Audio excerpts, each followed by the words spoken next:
Hello and welcome back to The Give and Go. I'm your co-host Reynoso and I'm here with my boy Soltero. What's up, guys? The headlines for this week are ridiculous. I actually just want to read a few of these headlines before we get into talking, because it's just crazy what went down in the world of football this past week. And we have Liverpool defeats Nottingham Forest in the final minute with a Darwin Núñez header to stay in the title race. We have Real Madrid potentially getting robbed against Valencia. We have Inter Miami scoring 5 goals against their rivals Orlando City. We have Mbappe seen leaving PSG's game at halftime and hanging out in the stands in a completely different outfit. We have the Manchester derby as well happening with Manchester City winning 3-1. We have PSV continuing their undefeated run so far. We have Bayer Leverkusen continuing on their undefeated run. We have Bayern tying against Freiburg. We have Benfica losing to FC Porto 5-0 today in a crucial game to define the Portuguese title race. We have so much that we can just dive into and talk about, man. So I am so curious to hear what were the stories this weekend. What were the games that caught your eye? We got to start in Nottingham, bro. We have to. Yes. We have to start with Liverpool Nottingham. And I want to know your exact thoughts on this crazy win. 99th minute, a beautiful ball from Alexis McAllister over the top of the defense, a scrambling defense from Nottingham. And there's Darwin Núñez to put it past Nottingham Forest goalkeeper Sells. 1-0. The camera pans to Jurgen Klopp, and he looked. And this sentence coming. The sentence not coming out. Interesting. That's interesting.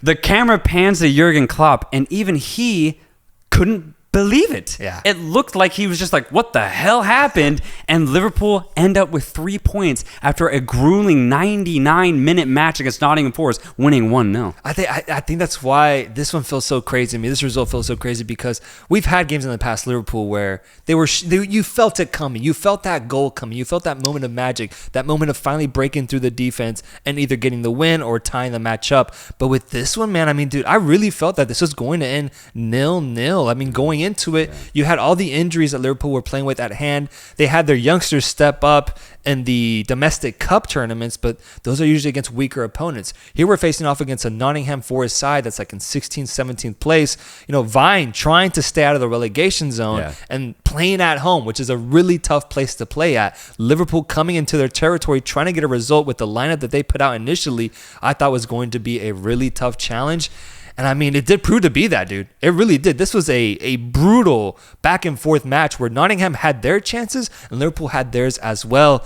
But it finally came through. Alexis McAllister, who is showing to be an absolute bargain, 35 million euros spent on this absolute gem of a winner, of a player, stepping up in this game as the key central midfielder for us and being so confident, so calm on the ball, and having the know-how to turn on the ball at the top of the box and then find a perfect pass to Darwin Núñez to score the game-winning goal, and we see absolute scenes. It was beautiful for me. It really was, because we need these points, bro. It's insane how much like even a tie feels like a loss in this title race. Getting these 3 points here is massive, and it's just so fitting, or at least so much more rewarding, that it came at the hands of Alexis McAllister and Darwin Núñez, the 2 South Americans.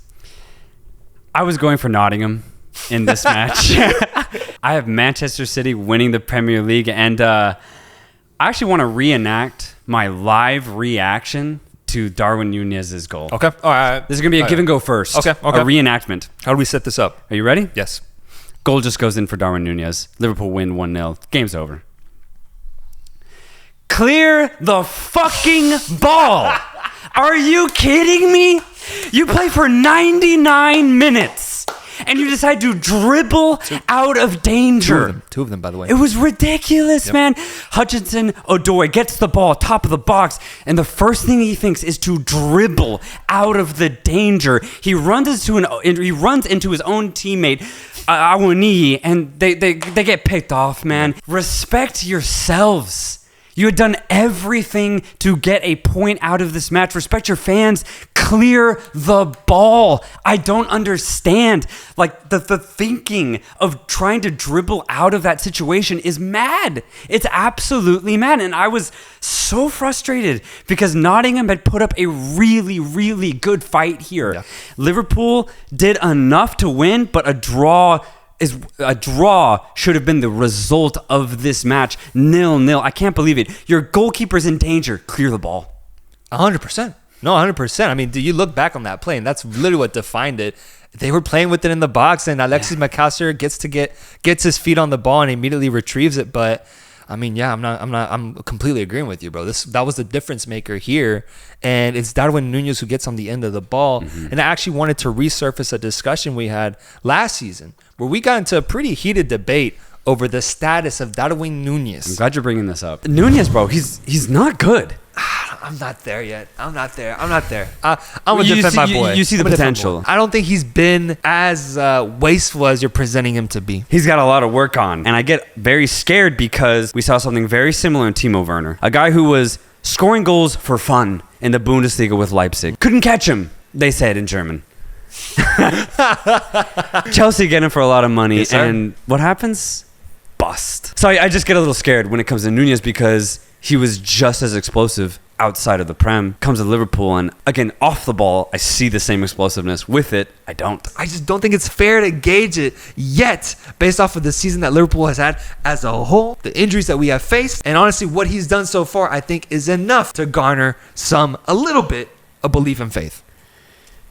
I'll give him a little, but I'm just saying, Núñez on the bench against Arsenal in a very big game for Liverpool, not a good look. Not a good look. Not a good look. And I want to get back to that debate because I was very defensive of Darwin, saying that there was potential for him. There was a role for him, this Liverpool side, especially when it comes to contending for a title. It just wasn't being put on display because of how poorly that Liverpool side was throughout that entire season. Put him in a good team, put him around a good culture, and I do think he's a useful tool for us offensively. And I mean, we look at what he's done this season now. I think he's on 10 goals perhaps, or 10 goals, 7 assists, I think. The numbers are actually really good for the amount of minutes he puts in, given that he's not a routine starter. He gets flipped on back and forth. And you look at his best moments this season with the Newcastle brace he got, where we were down to 10 men, pulls off an incredible comeback early on in the season when Newcastle was considered somewhat of a threat, gets a massive result that, looking back now, was a huge 3 points for us. And here he comes yet again, subbing on into the match and proving to be such a vital, clinical finisher when it matters the most. I want to get your thoughts now on what you think overall about Darwin Núñez with the context of that argument we got into last year. So if I remember correctly, I think my whole point was, is Darwin going to be the guy for Liverpool? Is he going to be the scorer? So I think 50% of my point I'm still going to stand by. The other 50%, I did get it wrong. He's been a crucial finisher for Liverpool this season, as you already just pointed out. A couple of examples of how big he has been for Liverpool in very, very crucial moments. But my initial point, the other 50% of him being a better finisher, I still think he can be a much better finisher. But let's remember, your point wasn't that. Your point was that he was destined, or at least had the makings of a potential bust, going so far to compare him to Timo Werner and how his appearance in the Premier League made you feel, and that you were like kind of using Darwin's skill sets against him to prove the idea that you did project him to ultimately end up being a bust with how he started off against Liverpool. That's the idea that I argued against completely, because I never thought of him as being the next Haaland or the next even Sadio Mane, perhaps. I did. But that's why I said that. Well, that was never expressed, brother. That was never expressed. Right. But that's why I'm saying 50% of my point wrong. He's a crucial finisher in big moments. But the other 50%, if he wants to be a big striker, he's not being a big striker because he's not getting 20 goals a season. He needs to, though. That's my point.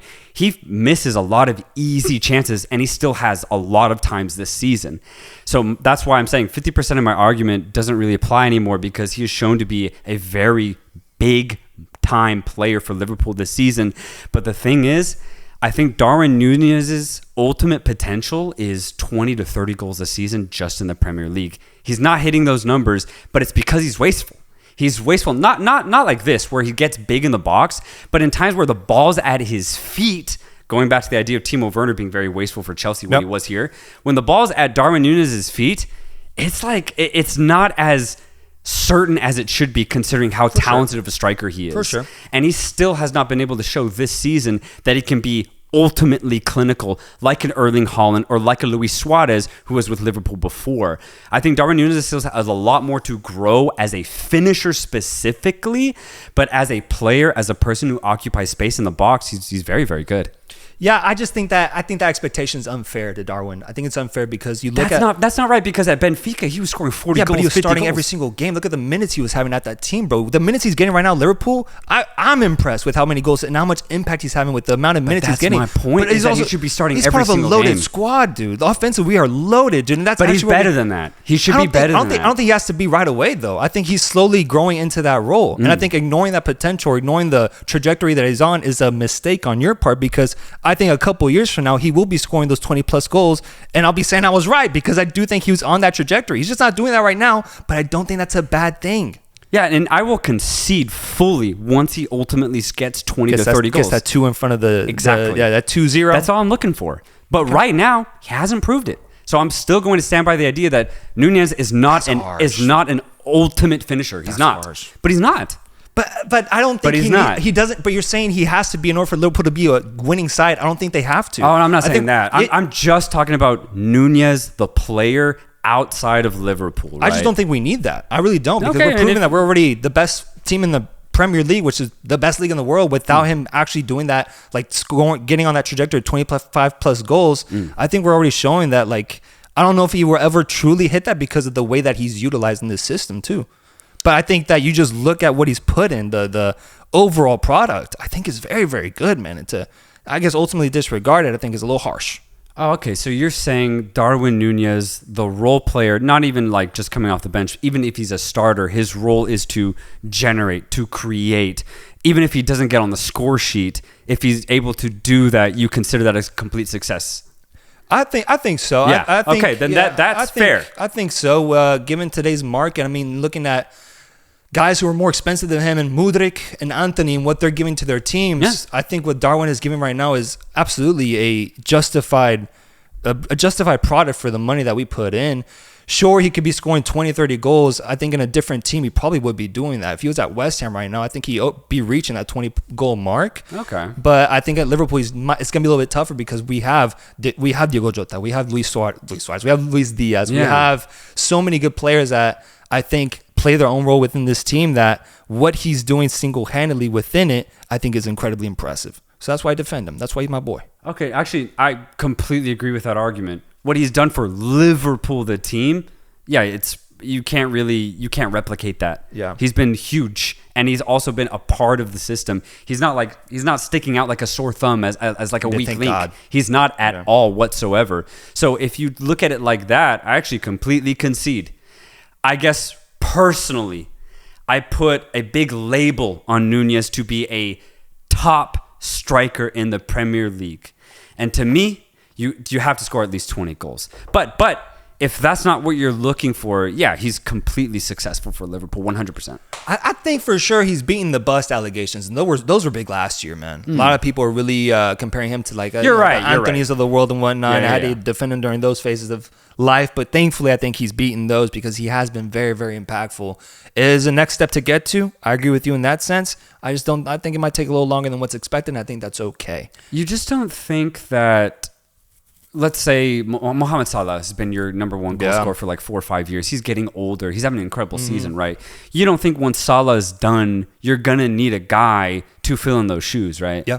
So, so then 2-3 years' time, would you put that pressure on Núñez to score 25 goals then? Yeah. You would? I think going with my logic, I'm saying that he's showing the potential to be able to do that once he's given that responsibility, which will come when Salah isn't there. And that's when I think we'll get the true answer of, can he score over 20 goals in a season, or is he a 10-goal, 15-goal guy that works best off the bench the way he's being utilized now? Yeah. I think that's the next part of this argument to decipher. But absolutely. I definitely do think he can get over 20. I think 20, and the day he gets 20 goals in the Prem, bro, we're going to have to revisit them. We'll have a whole ceremony, man. And if not, then we'll have a funeral for his potential. You see the Man City United game? Oh, I did. I definitely did.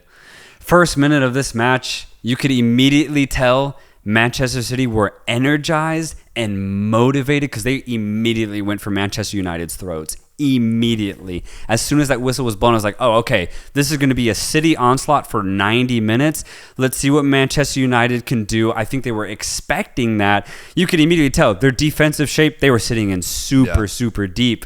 What's crazy, though, is that it was United who got on the score sheet through a crazy screamer of a goal from Marcus Rashford. Beautiful, bro. Beautiful. Yeah. Great way to a Sunday morning screamer. Yeah. Nothing hits better than that, bro. Starting off your day over here in the States with that is amazing. Mm-hmm. It was gorgeous. It was gorgeous. And Rashford's been getting a lot of slack, rightfully slow. He's having a pretty slow season. 6 goals, 2 assists, I think, so far in 26 games. Yeah. Pretty low in comparison to his better seasons with United. And his attitude on the pitch has been, I don't know, man, it wavers. He doesn't seem that excited. He doesn't seem that invested in these matches for this Manchester United side. To see him score that banger and then celebrate the way he did, it was the most emotion I've seen from him in probably the last 2-3 seasons. Yeah, it was a phenomenal finish. Did not expect it whatsoever. It just crashed against the underside of the bar. It goes into the back. And then I was like, oh, shit, it's 1-0. The thing is that it was so early that honestly, I didn't really register it for Manchester United. I was like, okay, 1-0. City's not going to change their approach to the game at all. They're going to have 90% of the ball, and they're going to knock on the door 1,000 times. And with United sitting back so deeply, I always thought City were going to win. Yeah. Honestly. Yeah. Like, and it kind of got me sad. You weren't doubtful at halftime when they were still down? No, because I was like, okay, City kind of been doing this all season. It takes a while for them to get going, but they usually figure it out. And when you look at their past seasons, that's the track record that they've set for themselves. Yeah. And so, once they got that first goal from Phil Foden, also another screamer, let's put that out there, 1-1, I was like, okay, this game's definitely done. City's going to get another goal. There's no way United hang on. And it just made me sad because, again, in the first 20 minutes of this match, I was like, yeah, United are up 1-0, but this isn't a derby. This isn't two teams going at each other. No. This is Manchester City dominating their little brother. Yeah, babying. Yeah, not plugging their controller in. Yeah, just showing up, taking advantage, dominating, do what they do best. Manchester City owns Manchester United. We talked about it in the past. They're on that trajectory to becoming Manchester's very own team. Man City over Manchester United. Pretty crazy. Exactly. Pretty crazy. This just solidified that even further because Erik ten Hag set out his team to only defend and attack in transition. They barely had possessive shape on the ball going at Manchester City. So I was just like, damn, Manchester City, sorry. And so I was just like, damn, the Nottingham game was way more compelling because there were chances for Nottingham going forward. Morgan Gibbs-White was phenomenal, man. Yeah. And Keller had to come up big a couple of times. Yeah. But here, I mean, it was just Onana and Ederson. All they had to do was pick up the ball from the back of the net once, and he didn't have to do a single thing for the rest of the game. What's crazy is that, Rashford scored that crazy goal, and he set the bar so high. I was expecting him to have a really, really good game. Went ghost after that goal. Went completely ghost. And then, he actually had a couple of half chances after that, fluffed every single one of them. I was like, God damn it. Why did I even think United could show up here ultimately? Because there was just no way. So that's why I'm saying, by the 20th minute, even though it was 1-0, I was like, City's going to win this game no matter what. Yeah, and when they did, man, because what happened was one of my favorite things regarding this podcast is when we express, when we heighten, when we highlight a player, and then he goes on to prove that to us, right? He goes on to showcase his ability, when he goes on to showcase the things that we've been seeing, the things that we've been projecting from earlier on. If you remember, Reynoso Mountain had not Kevin De Bruyne, not Erling Haaland, not Rodri, but Phil Foden as the highest Manchester City player on that mountain because, in our opinions, he has been the best player for them within the league. You have some incredible performance from Kevin De Bruyne and Erling Haaland, who I think had 5 goals at midweek against, who was it? It was in the cup tournament that they were in. Yeah. Kevin De Bruyne getting 4 assists in that game. Actually. Yeah, Luton. Yeah. But when it comes to the Premier League, when it comes to the big stage, this season, it's been our boy Phil Foden who stepped up miraculously. And I mean, the way he did it today, bro. I mean, when you think he's already impressed you so much. He scores these absolute two beauties of a goal with such incredible technique, bro. Because that's what Phil Foden is, man. He represents technique on the ball. The way he strikes it, the way he touches it, the way he receives it, he caresses it, man. Almost makes love to that ball, if you will. He's so in control of it, and he scores a beautiful out-of-the-box banger to get the game tied first off. And then he perfectly slots home a give-and-go opportunity from Julian Alvarez to make it 2-1. He looks so confident. He looks so good. And if anything, my biggest takeaway, my more general takeaway from Phil Foden having such a good performance is England is looking good, dude. When you think about the offensive pieces and their form at this current moment. Jared Bowen, dude. You could even throw him into the conversation. You could start him if Bukayo Saka wasn't also having an insane season. But imagine the power you have on that right side. Then you have Phil Foden. If Jack Grealish gets healthy, you could bring him off the bench. It's crazy, dude. At this point, no offense to Grealish, I don't know how he gets in because there's no way he does. Ollie Watkins getting a brace this weekend as well, continuing his double-double of a season. You have Harry Kane leading the Bundesliga in goals right now. You have Phil Foden playing out of his mind. You have Saka playing incredible. And then you have the Ballon d'Or front runner, Jude Bellingham. Jude fucking Bellingham, dude. Is it? I asked this question to our YouTube community. It's coming this week. Is England now considered the favorite for the Euros? They're my favorites. They have to be most people's favorites. Yeah. Italy, are the reigning champions? They didn't qualify for the World Cup. They've been having a weird time changing managers recently. Italy will have to figure things out. France has been kind of up and down. A lot of players have been phased out, actually, that were really successful between 2018 and 2022. So they kind of, not a new team, but there's some new faces in there that they need to phase in and still be highly competitive. That'll be really interesting to see. Germany's been terrible, actually. They've been terrible. They're going to have to figure things out right now, right here, right now. England right now, I'd say out of all the big teams in Europe, they're the most informed. Yeah, you still have Portugal. You have still Spain as well that I think have a lot to say. And France, at the end of the day, I think they will always be considered the favorite until England proves otherwise. But 100%. Just looking at form, man, I mean, the argument is there. And I really want to express that because offensively, I don't think there's any other country in Europe that has such an incredible depth of talent playing at this high of a level. I mean, I don't know if we've seen this since like 2002 Brazil, honestly, when you have guys coming off the bench that are absolutely killing it in their leagues. This is something else that we're seeing, and it's represented, it's emulated in this Man City side and Phil Foden specifically. So Liverpool maintain their lead at the top of the table, 1 point above Manchester City with both of them winning. Yeah. They play next weekend. Thing is, and Jurgen Klopp knows this, everybody knows this, Liverpool are going to need everybody healthy to win the league. Yeah. Even if they get like a draw against Manchester City this weekend, next weekend, Liverpool need everybody healthy. And I think it showed, even though the players that they needed to step up had a good game against Nottingham, right? They did not let them get through. Yep. They kept a clean sheet. They got the win. But it was Darwin Núñez and Szoboszlai who came on in the 65th minute to reinvigorate this Liverpool side, because up until that point, Nottingham actually shut Liverpool down. Yeah. They shut them down. And so this is going to be such a big game next week. It's going to be so big. But I'm glad Liverpool kept the lead, because now they get to decide. If it's a draw, they keep the lead. If they win, they create a 4-point gap. Maybe a little bit less if Arsenal take the lead over Manchester City. But it's going to be really big for Liverpool. Yeah, you mentioned, I like this idea of highlighting the injured players of Liverpool, and I want to discuss it of who do you think Liverpool needs to win the league ultimately? They have 10 injured players right now. I'm going to go through them. I'm going to mention a player, and then you say whether we need them or if we're okay without them. Okay. All right? Yeah. To start off, Alisson Becker, injured.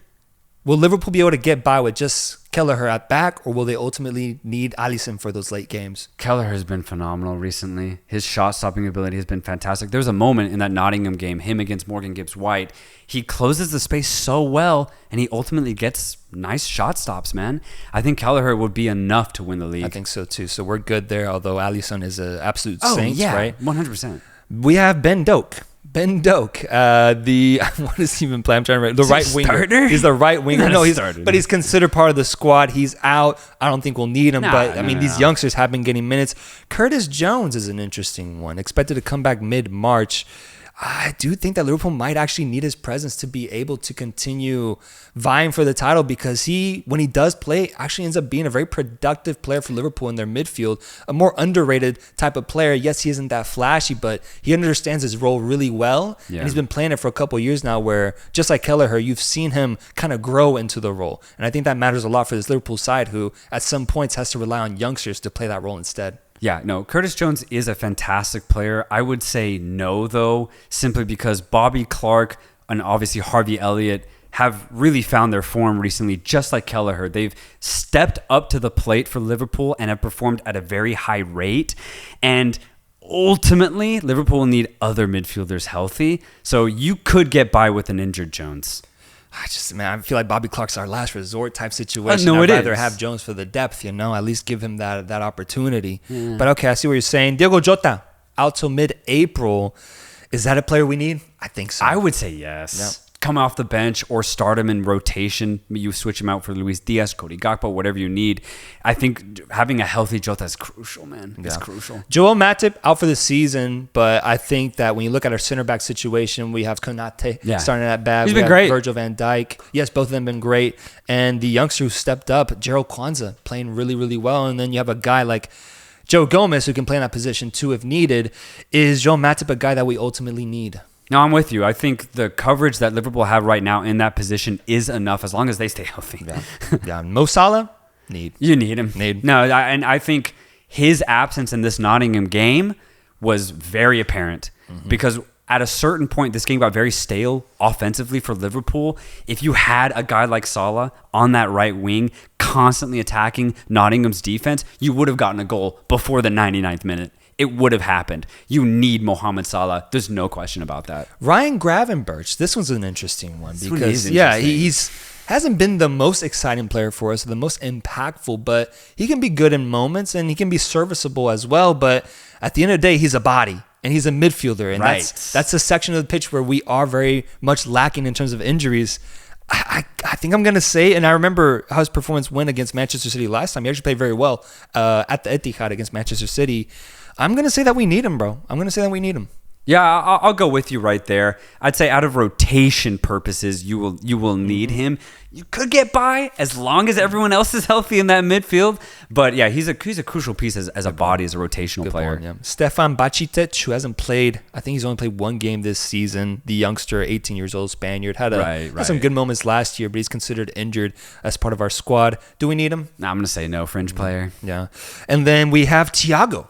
This one's interesting because at his height, he can be one of the best midfielders in the world. I haven't seen that guy play in 4 years. That's the question is at this point, can he reach those heights? Nah. Because he showed up for 10 minutes against Arsenal, I believe, and re-injured himself. And now, once again, he's considered out with a muscle injury. Should we just consider it, quits on Thiago for this season? That's what I'm doing. And then this, to me, is probably one of the most important players that we have. Trent Alexander-Arnold, who had such an incredible first half of the season, scored against Manchester City, being able to get a point away from home against them, and had his moments at the very beginning where he was so impactful, so crucial for us. But what we've seen in his absence has been the rise of Connor Bradley, who has, I think, a goal and 3 assists in 4 matches so far, has fully stepped up into that role and played a very serviceable job as that right back for Liverpool while Trent Alexander's been absent. Is Trent a guy that we need? I'm going to say yes, but I'm sensing that you might be trending the other direction. No. I'm going to say yes, too. Okay. I just want to make clear, Connor Bradley's been fantastic. He's been great. But at the end of the day, it also is clear Trent Alexander-Arnold is better. He's also much better in bigger moments. Connor Bradley's fantastic. He's a great backup. But yeah, you need Alexander-Arnold instead. Yeah. And so that's the situation right now for Liverpool. Liverpool facing off against Man City next week. We might have to react to that live, bro, afterwards. Yeah, I'd be down. It's going to be the biggest game of the Prem. Perhaps one of the biggest games in the Klopp dynasty here. Because this game, I think, will, in terms of momentum, define how the rest of the season sees itself out for both these teams. And meanwhile, we have Arsenal waiting to play against Sheffield tomorrow if they want to stay in this race, knowing that they have to get a result. I think the game is away from home for them, so that'll be a test. We'll have to talk about Arsenal next episode, but that's the title race situation right now in England. Going over to Spain. Let's go. Real quickly. I mean, there's a clear headline here, bro, and it's the Real Madrid result against Valencia, where Real Madrid fans are spewing words like robbed, words like rigged league, and words that ultimately go against the rest because they had a very controversial play call, deciding to get in the game early, right when the ball was in the progress of being sent into the box. Bellingham gets on the end of it, scores a goal, and sees himself get a red card afterwards because of the way he spoke to the ref. Real Madrid getting robbed here. What's your initial reaction? I love it, man. I actually caught the whole game. Yeah. Because one of my favorite pastimes is watching a Madrid game, hoping that they lose or drop points. Hi, my name's Soltero. I'm an Atletico Madrid fan. So I just want to make that very clear. But, dude, I loved it. I absolutely loved it. Because it's usually the other way around. I know. It's almost always the other way around. But I saw the instant live. I saw it live. Let's get there, right? Let's get there. We'll put the bias stuff aside. Yeah. We pride ourselves on objectivity here, right? Absolutely. Seeking the truth. Seeking the reality of situations. I'm fine with it. You know why? So let's with that context, with that pretext, let's be objective here. Yeah. Was it the right call? Yes. Because the referee actually did the same thing in the first half against Valencia. Dude, I'm not hearing people mention that. Of course they're not, bro. Of course they're not. Now, obviously, Valencia's chance did not end in a ghost goal, right? Obviously. What ended up happening was Sergio Canos got free on the left-hand side, and maybe he could have found an open Valencia player who could have scored a goal, but we never got to see it. But in the act of Canos getting free on the left-hand side, the referee blew the whistle and called halftime. So he did not let the play develop. Let's put that sentence out there. He did not let a play develop. He stopped it in the middle of the play.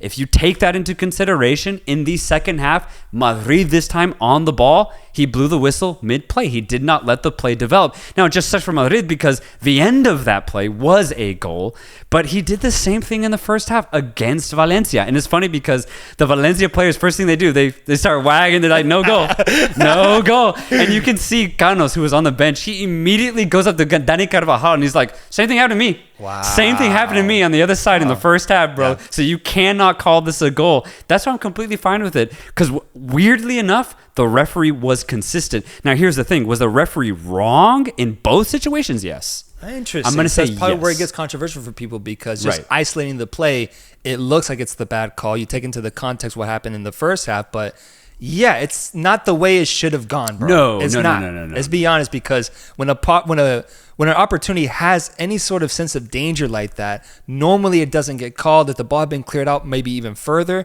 all it did was get cleared out to the top of the box, I believe, swung out to the right side. I mean, it's a dangerous area. Something can come from that opportunity. Maybe they get a corner kick. Maybe they get a ball inside to the box. He shouldn't have called it there, and it looks really, really bad.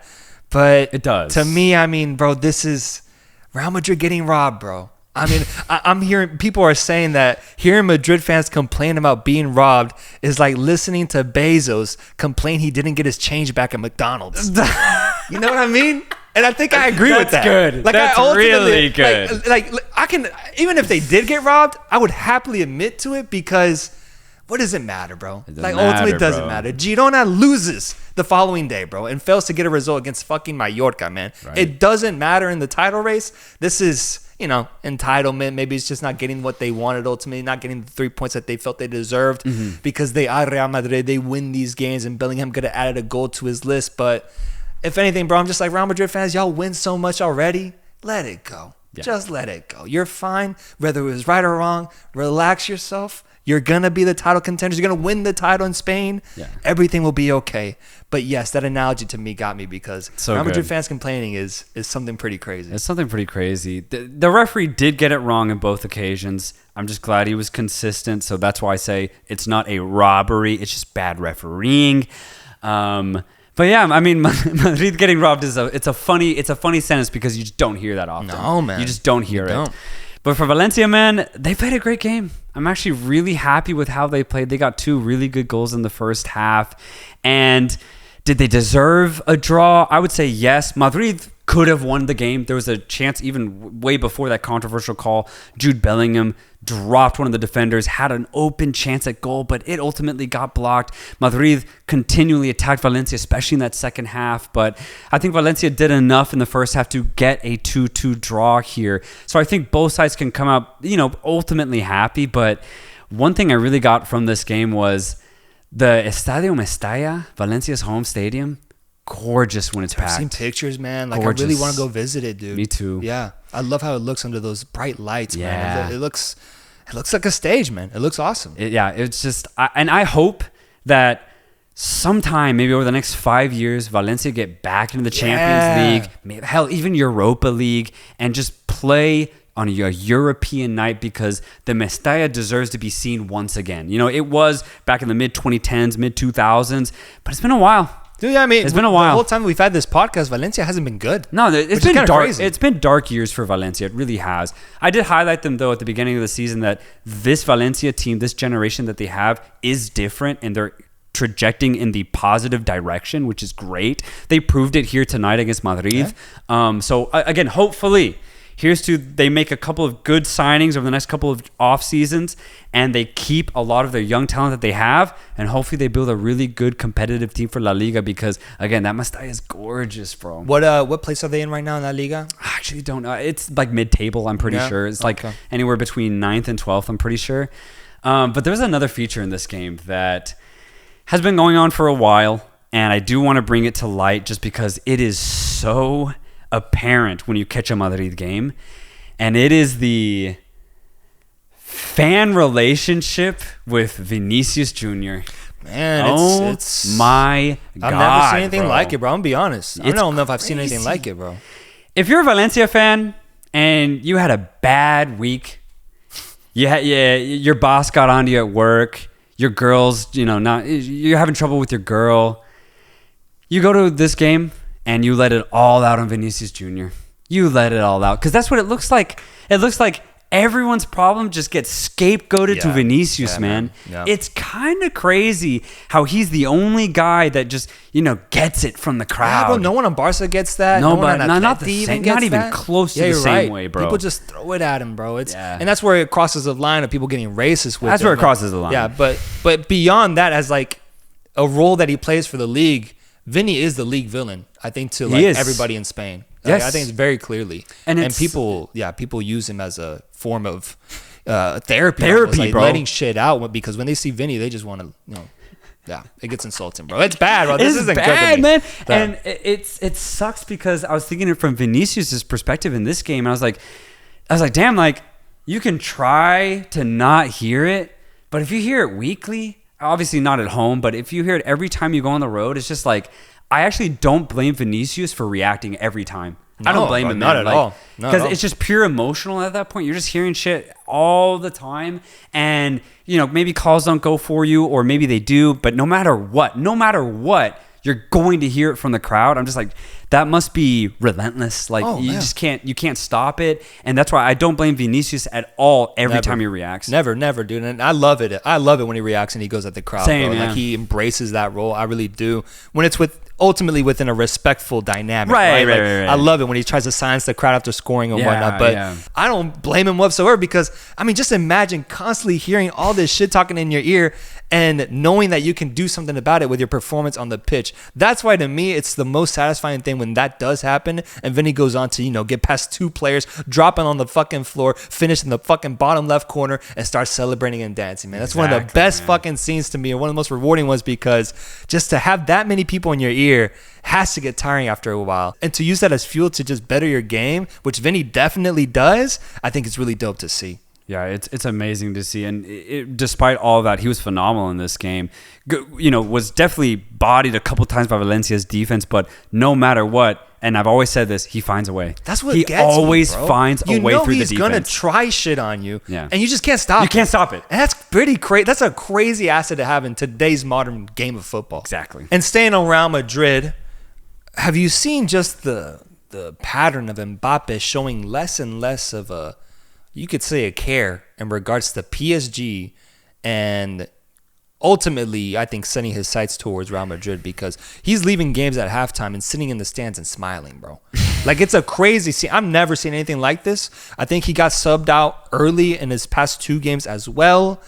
Like, it's just trending in a sort of direction where I'm seeing Mbappe care less and less about PSG and ultimately start preparing himself mentally for this next phase of life, which is projected to be Real Madrid. I just have always felt that Mbappe low-key stopped caring about PSG 2 years ago when the first Madrid transfer rumors came about.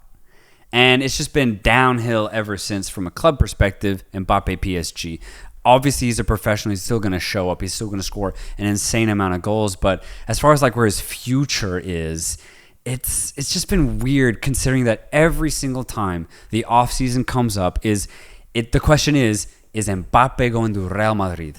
So you know what? I'm fine with the rumors, but please just make them happen already. Like I don't want to see this anymore. I don't want to see Mbappe going to the stands early. I don't want to see him. I just don't want any more rumors about whether he's loyal to PSG anymore. Either sign the contract and stop talking about Madrid, or just go to Madrid. I'm tired of really riled up. Yeah, I'm tired of the wishy-washiness, man. Is it because it reminds you of a certain someone that did it to your own club?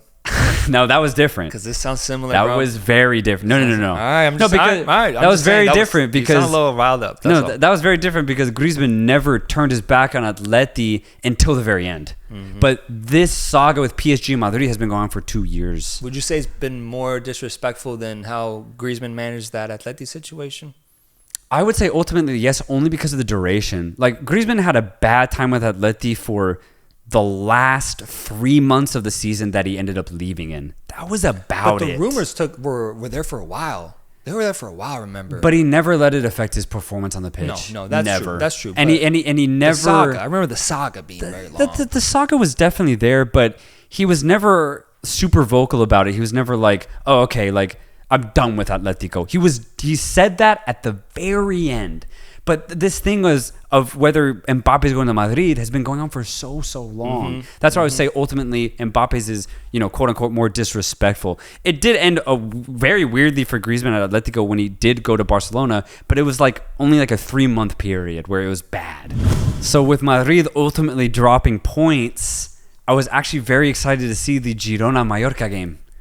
Because there was a chance that Girona could get back on track, cut the deficit to, I believe, 4 points. Was it 6 maybe? It would have something been, like that. Yeah. No, I think it was 4.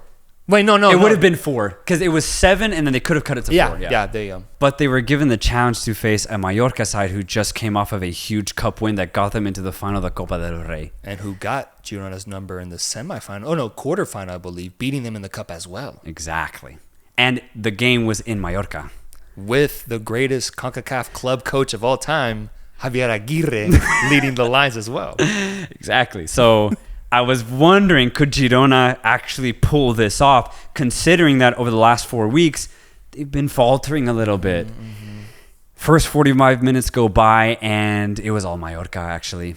Mallorca completely took it to Girona. Now, obviously, Mallorca going all out versus Madrid going out, very different. It's a very different visual. But Mallorca went all out against Girona. And they ultimately got a goal. Copete getting on the end of a rebound, slamming it home. 1-0. Mallorca go up. And Girona just looked super static. Didn't look like their fluid selves. They had the best offense in La Liga, but it didn't look like it today whatsoever. The second half comes around, still 1-0. Girona start to pass the ball a little bit quicker. They start to dribble, penetrate a lot more successfully, but Mallorca looked good defensively. They looked excited to defend.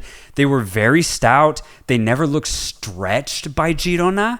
And going into the 75th minute, I was like, Mallorca are probably going to pull this off. Girona just didn't look like they were going to get that ultimate goal, even though they were trying to. Again, Mallorca just looked super comfortable defensively. And the match ended 1-0 to Mallorca. Yeah, massive result for them. And maybe they're a second half of the season type team, because when I went to go see Real Mallorca, shout out to them right behind you. Shout out. It was during the second half of the season where they hosted Real Madrid, got a 1-0 result as well. Doing that against Girona, I mean, my question now is, from what you saw based out of Girona, because I didn't watch this match, when you think about potential title winners ultimately flaming out. I'm thinking about like Botafogo, right? And the choke job they went through earlier this year. I'm thinking about Arsenal and how they kind of lost that dynamism towards the end of the year as well.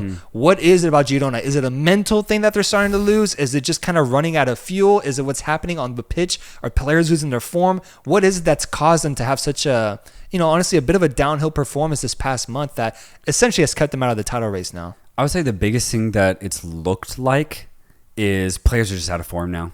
Damn. In that game against Madrid and this game against Mallorca, it's pretty much the same 11 that has been super successful all season long, but all their passes are off. Their dribbles aren't working anymore, and they're just simply not as fluid as they once were. The triangles that were working and getting around defenses like they weren't even there, they are simply no longer working. But I think it's just down to the quality of the players. They were in such good form for 6-7 months, and they're still good, but the ratio at which they're executing all of their passes, whether it's through balls or over the top balls, it's just not there anymore. Yeah. So, like for example, today Savio, he was on the ball a lot and he was doing his usual dribble penetrations, but just at a much lower rate. The midfield that were usually so good in combining with Dovbyk or Sigankov, it just wasn't there today. And it was because the midfielders were not getting their passes off. I'm going to chalk this up to form, and maybe it just makes sense. For every yin, there's a yang. Yeah. They were so good for so long. Now they just kind of have to come back down to reality. And what you get is still a decent team in Girona, but not one where they go to Mallorca and get a really big win. Yeah, I think, if anything, Girona should officially set their sights towards getting that Champions League spot. Yeah. Because even beyond the title race, that'll still be incredibly impressive if Girona is in the Champions League this time next year, bro. So for me, that setting their sights on that would be crazy because it'll be an awesome achievement.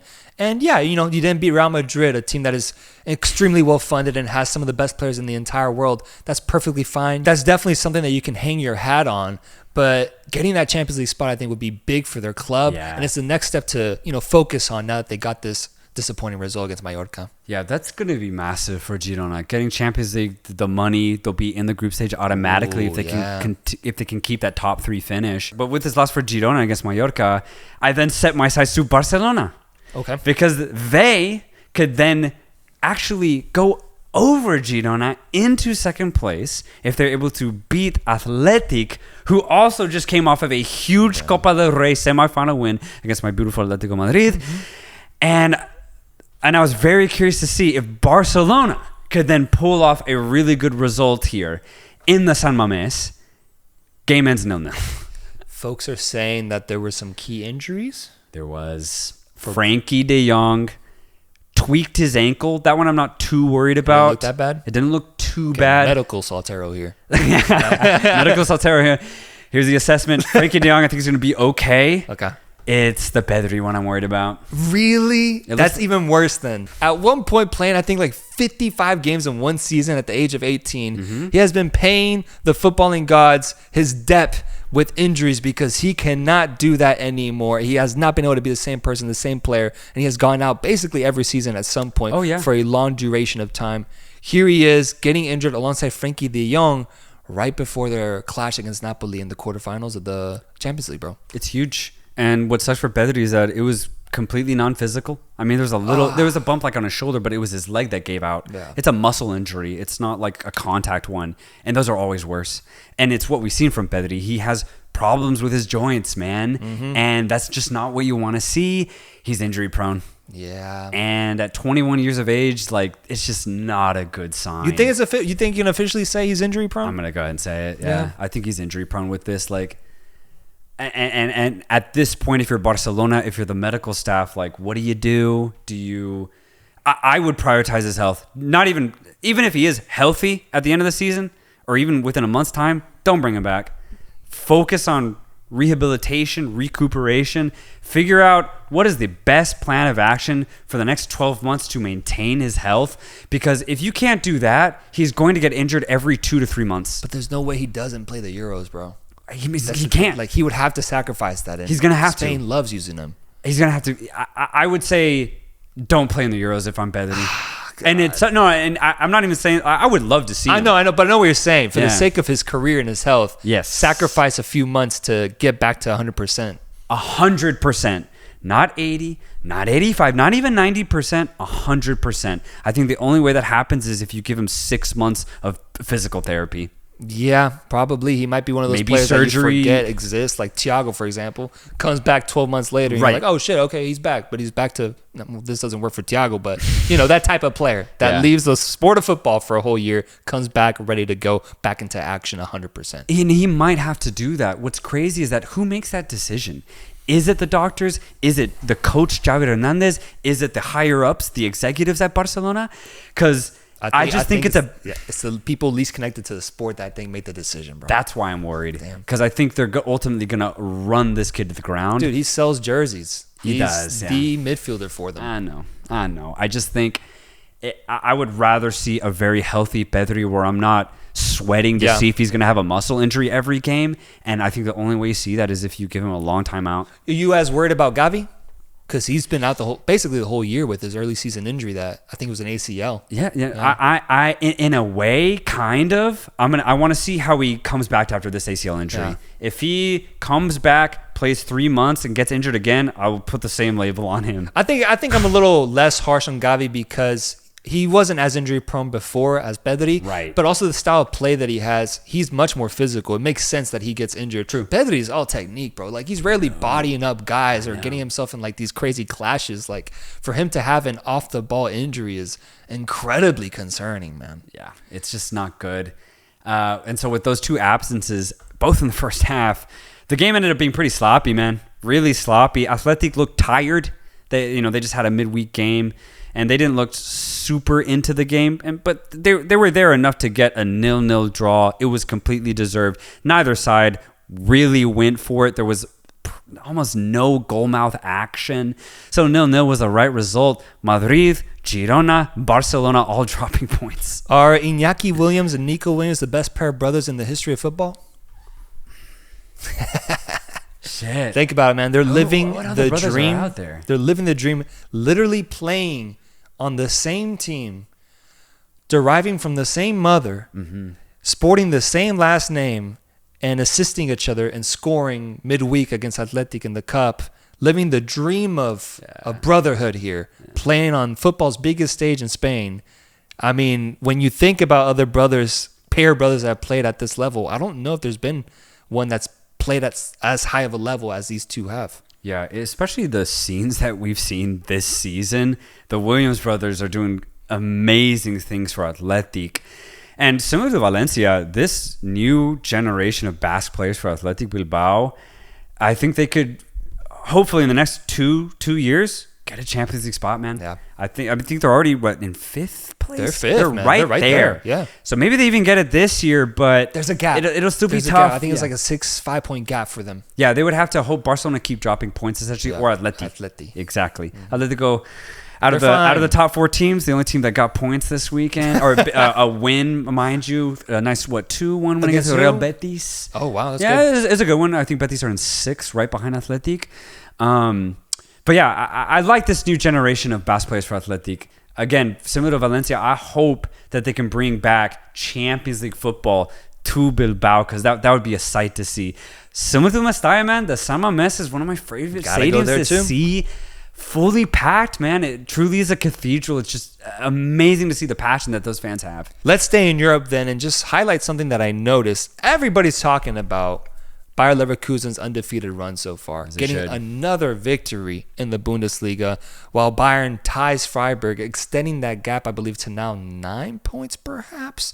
But basically in the bag now for Bayern. Oh, yeah. They just have to continue and see this whole season out, but it's incredible what they're doing. But on the other hand, you have PSV going undefeated as well, facing off against the second best team in the Netherlands right now with Feyenoord, the defending champions, who are very clearly out of the title race right now, but still are the second best team in this region. Feyenoord went up 2-1 at one point with Santi Jimenez goal, shout out, but PSV found a way to get back in it and tied it 2-2. So now I believe they're sitting on 21 wins, 4 draws. And my question that I also am going to post to the YouTube community later this week is, which team has a better chance of going undefeated in their domestic league? PSV Eindhoven or Bayer Leverkusen? That was a good question. Damn. No. Low key both, man. No, bro, low key. I'm telling you, man. You're- Because Bayer are unstoppable in the Bundesliga right now. Nobody can touch them. And when you look at PSV, the Dutch league's quality is a lot lower. It really is only the top 3 that could even hurt PSV. So PSV have that going for them. They definitely do, yeah. Right. Yeah. So if you want to put odds on it, I guess you could say the Dutch Let's get league. Dutch. But I truly think... Like you could say both, and I'd be like, actually, that's a decent. There's bet. a shot. There's a shot. decent bet. There's a shot. I am going to side PSV because Yeah, of yeah. exactly that reason. That's my way of thinking. It's a much weaker league. If they just tie the second best team in Feyenoord, they will be fine the rest of the way. It would be crazy to see. But then for Bayern, I just think there is those games where a German team decides to step up and play up to the level of their opponent, and it could happen once again. Yeah. But yeah, I mean, it'd be crazy if we saw both. It really would, man. And it would be probably one of the craziest things to happen in world football, where 2 teams go undefeated in ultimately top 10 European leagues. I wish Leverkusen were in the Champions League. I think I've said that before, but I really do, because PSV are. if Bayer Leverkusen go undefeated, what does that mean for the Bundesliga? And I would be able to know if Leverkusen were in the Champions League, because if they make a deep run, then I'd be able to definitively say, oh, well, Leverkusen are just on a vibe. Yeah. But since they're not, I could say the Bundesliga is not as competitive as a lot of people think it is. You could still get away with saying that.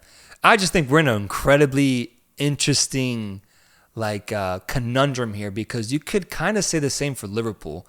They could end up winning the Premier League and not competing in the Champions League as well. We might see a more competitive Europa League final if it's Leverkusen against Liverpool versus Champions League, where you could get Napoli against fucking Inter Milan, man. You could get a very interesting variation, but I think that sentiment rings true for a team like Liverpool too, who isn't in the Champions League, thus not fully representing the ultimate power and scope of their league. Yeah. So we'd have 2 potential champions not playing the Champions League. It'd be pretty crazy for just how things turned out this year. That would be crazy. Yeah, exactly. For a champion to in the top 5 leagues in the world to not even be in the Champions League in the same year, that's kind of crazy. I think so, man. Yeah. I really do. So it's an incredible. Yeah, because when Leicester won it, it was deemed an off year in the Premier League from the Big 6. Yeah, 100%. Only Tottenham were there.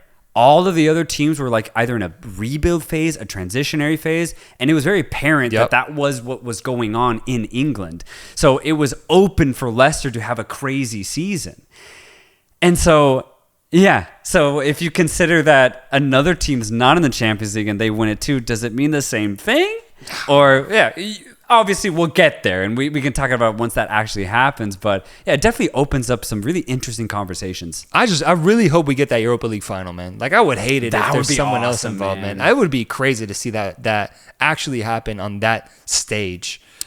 I think that'd be actually a good middle ground if you get a Liverpool-Leverkusen Europa League final and they both finish, in the top 2 of their league. We'd be able to see, okay, well, how good is the other really? Yeah, and that's a good question. hopefully, I mean, it could set up for one of the most meaningful Super Cup matches we've ever seen, where the winner of that game faces off against the winner of the Champions League. I mean, it'd be dope, man. Yeah. Leverkusen, Man City, Leverkusen, Real Madrid, or Liverpool, Real Madrid. We could see a crazy Super Cup final, assuming not a lot shifts between the time of the Europa League final and the Super Cup final happening. Very quickly, I just want to talk about Inter Miami, because they defeated their rivals Orlando City 5-0 this past weekend.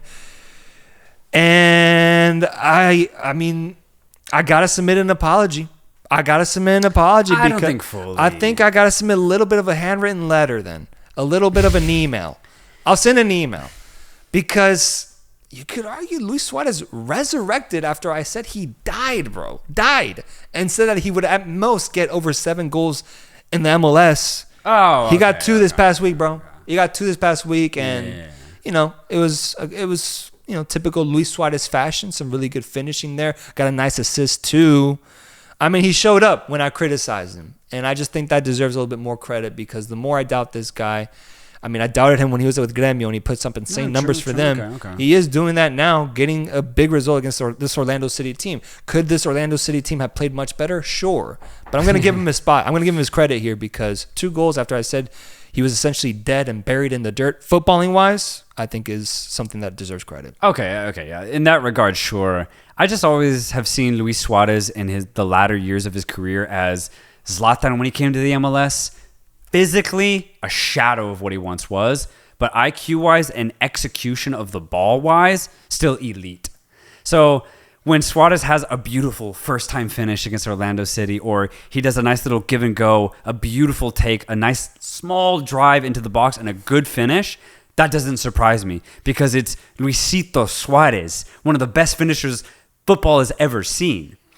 But if I expect him to track back or make deep runs starting at the midfield position, ending in the opponent's box, I'm not going to expect that. But we didn't expect that from Zlatan when he came to the LA Galaxy. We just knew he was going to be a big-time player, not physically, but mentally. That's how I see Luis Suarez, honestly. Yeah, exactly. I agree. That's why I just feel that I should have given him more of a better prediction when it comes to ultimate goals. He's going to get over 10 goals in the MLS. Yeah. He will. Yeah. And I just thought he wasn't because of how badly he looked that first game. Yeah. But let's go over to Mexico. Please. Let's go to Mexico because the Liga MX is starting to shape itself out now with I think 10 total games played. They're in the 10th round now, I think. So we're seeing some good results all over the table. So surprising teams up top. You got guys like Cruz Azul leading the line. Yeah. Pachuca in second. Monterrey, I think, is still somehow undefeated. Yep. Tigres always in the mix. America, Chivas is in that latter 8th stage. What have you seen from Liga MX so far in your ventures down in Mexico? Yeah, finally getting back into Liga MX after, a month and a half of Asian football. So we're back, baby. Yeah, we're back. And the first game I catch this weekend, Atlético San Luis against Puebla. Red card in the 15th minute. Red card for Puebla. Fernando Navarro, ex-León. God bless him. And yeah, at that point, the game was over. San Luis just take over. Didn't get a read at all. Yeah. Atlético San Luis have been feisty in the last 2 campaigns in Liga MX. All I can say is based off of this performance, they're going to be no better than that they've been over the last 2 campaigns. They're good, and at their best, they can be relentless offensively, but it's because of their pace, right? It's because of maybe dribble penetration from Vitinho. They have a new Brazilian, Jan Felipe, who actually got a really good goal he's from Atlético Mineiro, I believe. But overall, they really lack a lot of physicality. And it showed in that semifinal against America. It showed in the last campaign, or 2 campaigns ago as well. So Atlético San Luis will be decent, but I just don't expect them to really vie for the title. Not like Cruz Azul, Pachuca, Monterrey are doing this league. Yeah, which I do want to now shift my focus over to Pachuca Juarez this weekend. Go look at the highlights. Every single goal, absolute banger. That's my take on Pachuca. I was single gonna one, wait. The one team I'm keying in on in Liga MX so far is actually this Pachuca side, man. They look interesting this year. They look very interesting right now. And to just correct what I said earlier, Monterrey is actually up top after the matches that happened today. They're in first place now, overtaking Cruz Azul. But going back to Pachuca, bro, 24 goals scored so far in 10 games, averaging 2 goals and a half essentially. Yeah. And Liga MX is pretty crazy. The next closest, I think, is a team with 21 goals, and then the rest of the teams are in the teens. They are scoring minimum 3 goals in their matches, and it's crazy to see because the names on this team are actually very surprising. Yeah, man. Fucking Rondon on this side, man. Rondon, bro. And one of the better finishers, even at such an old age, he's kind of like a Luis Suarez. If he gets a chance in the box, he's probably going to finish it. He showed that in this match coming off of the bench against Juarez. You have Salomon Rondon, but you also have actually a Dutch-based player, Osama Idrissi, playing for Pachuca as well, and he brings a little bit more flair on the ball for Pachuca, and it's a great addition to have, especially in such an open offensive league like Liga MX. Yeah, I think this Pachuca team, it feels like when they go for the title, like they really go for it, man. Like they really are like in that middle zone. When they have a good team, bro, it's so good to the point that they usually get deep in the Liguilla. And this team is starting to shape out like that with Chiquito Sanchez in that midfield, with his experience playing so well. The names are there, the chemistry is there, and to me, it's just the numbers that I'm seeing. I started noticing it around like the 6th round where I was like, okay, they're scoring some really good amount of goals. You're mentioning that they scored bangers against Juarez. Yeah, they did. I didn't catch that game, but I'll have to check out the highlights because even Juarez scored bangers too. Really? Yeah, like it was actually just a really entertaining match. I think this Pachuca team is really exciting, man. I really do. I'm going to keep my eye on them, and they already have a really exciting matchup waiting for them midweek against Philadelphia in the Champions Cup as well. Ooh. So that's going to be a great test of two potent offenses going at it in this MLS Liga MX battle. Yeah, it's going to be a really good game. And you've already mentioned it, though. The other two teams that have really had a strong start to this clausura, Cruz Azul and Monterrey. I'll start with Monterrey just because, I mean, at this point, they're one of the richest clubs in Liga MX, so they should finish top 3 every single time, and they do usually. It's the Liguillas where they have really faltered as of late. And I almost say it every campaign, but Monterrey might have figured it out this season. I do think so. With Ortiz still? With Ortiz at charge, but you know what the difference is? This clausura? What? I think the difference is Canales was new. Yeah. And the Apertura, he looks way more comfortable now. Looks way more in his role when he plays, and I think that's going to be huge. Because what he does for Monterrey is he just probes. He gets the ball in a really advanced position, and he has the quality to find either winger or Brandon Vazquez up top. Yeah. And that's going to be a nightmare for most Liga MX defenses to work with, simply because, like, the attacking midfield position is almost non-existent in Mexico. So the fact that Canales is not only takes up that position, but is elite at it, he's been really good for Monterrey, and most defenses can't figure it out. And then, I've already mentioned it, Brandon Vazquez is basically Funes Mori when he was in his prime.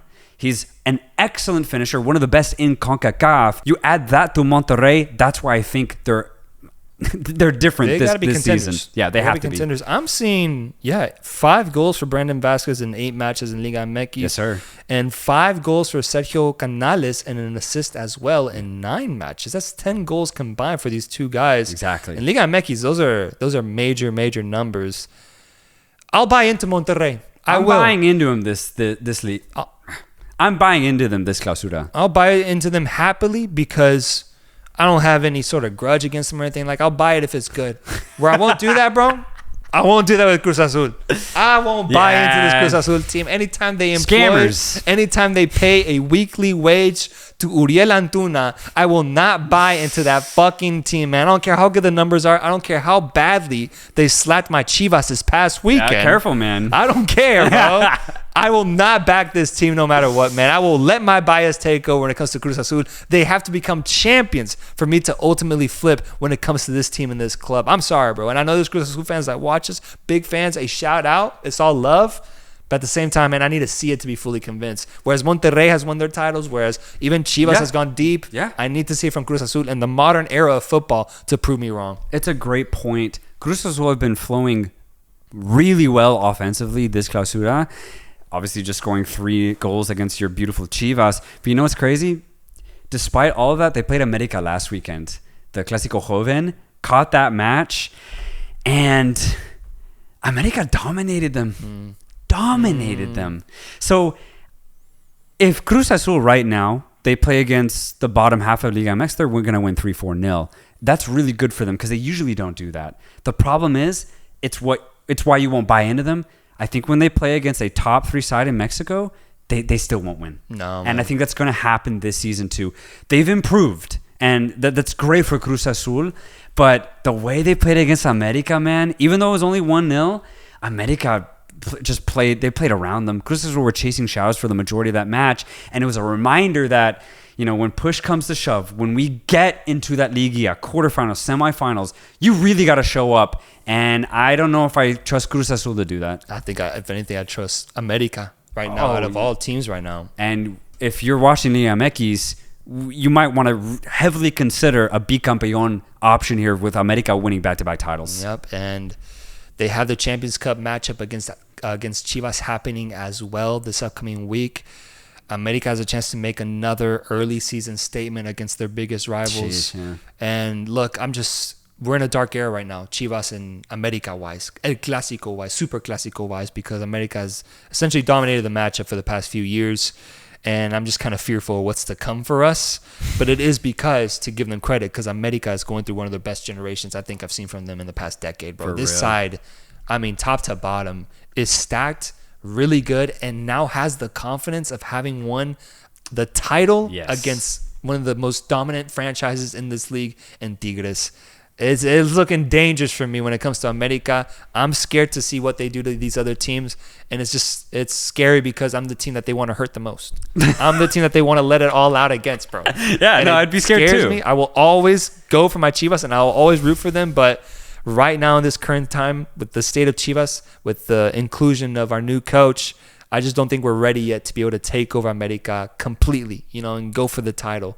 I think America is going through a really good phase, man, and I might actually back them to win it again. I think I am, actually. After half of the season being played in the Clausura, I think I'm going to have America ultimately winning it because of what you just said. They have the experience of just winning it. It's the same team, if not even a little bit better.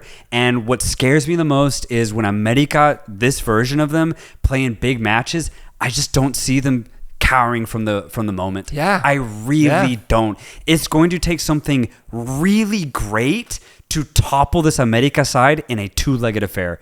And I would say right now, only Monterrey and I'm throwing Pachuca in there. I'll throw them in there, but even then, I'm only going to really consider Monterrey right now. Like I think Pachuca will have to show me in a quarterfinal that they can dominate, and then I'll consider them. But realistically, man, I think America going to be almost impossible to beat in a playoff setting. I'm still in the consideration phase for me. For sure. I'm considering them. I'm considering Monterrey. I'm considering Pachuca.